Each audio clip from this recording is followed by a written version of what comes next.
tell you a story. I love, I bleed, learn, laugh, I believe. I'll take my chances, I am you.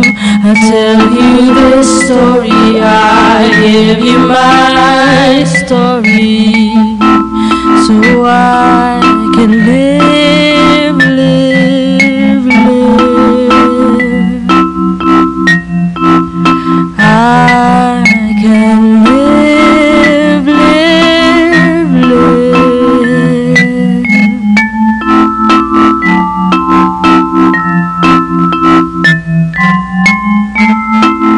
Apat na impeachment complaint laban kay Pangulo Arroyo sa loob lamang ng 4 na taon. Unahan ang filing dahil isang reklamo isang taon lang ang pwedeng talakayin ng Kongreso. 1.5 oras pa, tinanggap na ang reklamo. Nauna lang sila ng ilang minuto kay Attorney Oliver Lozano na nag-recycle ng impeachment complaint na ibinasura noong 2007. Mas matibay ang complaint sa taong ito, mas malakas at umaasa kami na...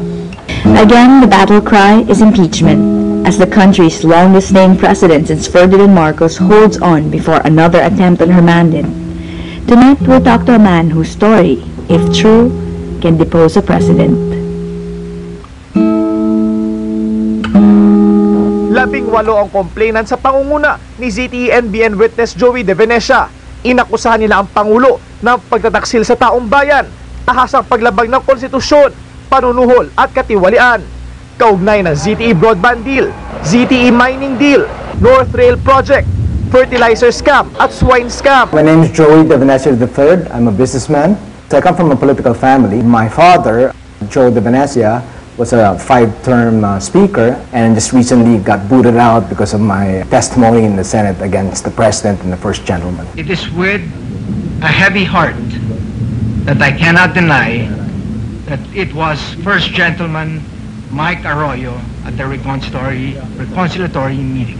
Running for public office requires a lot of commitment and intestinal fortitude. Politics here is not platform-based. It's all about mudslinging or who's running or does he come from a political family, has he run before. When you look at the people that we elect in our legislature, they're normally either re-electionists or former congressmen or former senators or former public officials, or people who come from public office, from the cabinet, and from political families. But you seldom hear really what the platform of government is for each specific candidate. My father is a good politician in terms of being able to make compromises.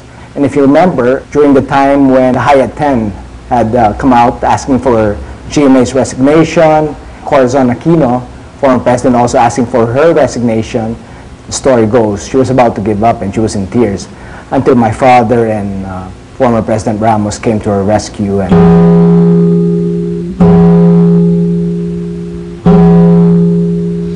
the MBN transaction, there was no bidding that ever came about. So there was no bidding because the reason why is that the only way First Gentleman Arroyo, Mike Arroyo, and Chairman Abelos and his group will only be able to make money if it was structured as a government-to-government loan, because that would be then between two governments, and loan would come from the China Exim Bank, and the total value would be $329 million.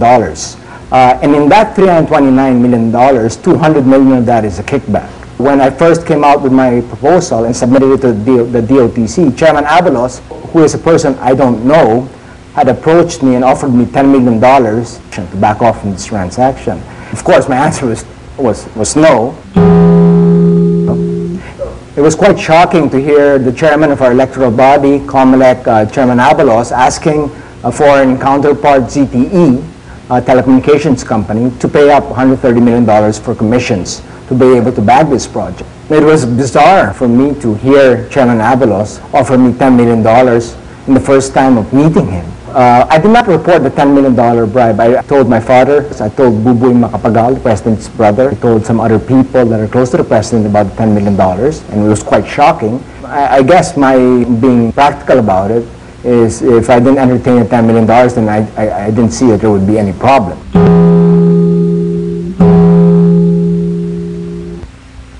Well, what happened was that the supply contract actually did push through between the Philippine government, represented by the DOTC, and ZTE in April in Boa, China. But anyway, the president flew there and witnessed the contract signing. That's when the whole problem legally started. The project cost at that time in Shenzhen was $262 million. And out of that $262, $130 million would have gone to the pockets of Chairman Abalos, Mike Arroyo, and Gloria Macapagal Arroyo. The amount jumped from 262 to 329. The equipment still remained at 132. Therefore, the kickback increased from 130 million to 200 million. And as I understood it from party insiders, that $70 million was going to be used for the elections. She had to fly to Boa, China to witness the transaction in order to be able to get the advances.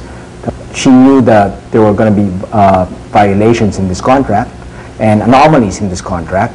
And Secretary Neri had told her that he was offered 200 million pesos by Chairman Abalos for another bribe to be able to favor ZTE. When all the heat was coming down, had said that she knew that there were anomalies in that transaction, including bribe attempt, and one of them was the bribe attempt to Secretary Neri. The contract was signed, now was encumbered for $329.3 million or 16 billion pesos. That is something that I couldn't accept because it's going to be a debt that will be tacked on to already 4 trillion pesos of debt of this country. Who has to pay for it? It's us Filipinos, either in our generation or the next generation. Yeah, my father told me to expect that I would be asked to testify in the Senate. And I said I'm ready to answer any questions that they have because I'm only there to really say what I know and what the truth is. So I had no problems. My father was not thinking of any repercussions to him. He was more concerned of how I would handle myself in the Senate. I was putting my father's career in jeopardy, but I needed to go to the Senate for the country's interest. That's what I did, and my father understood that. I felt that my father is a master politician, and if ever such a bind, he would be able to survive. But unfortunately, that didn't turn out the way it did. So, towards the tail end of the investigation, which I thought would have been the tail end, my father had taken a lot of pressure from the president to tell me not to testify in subsequent hearings, but I told my father I had to go because it was my duty as a citizen to go there. And what happened was when my father was removed as Speaker of the House, and I was there in Congress watching each congressman explain why they were voting against my father. And it was obviously because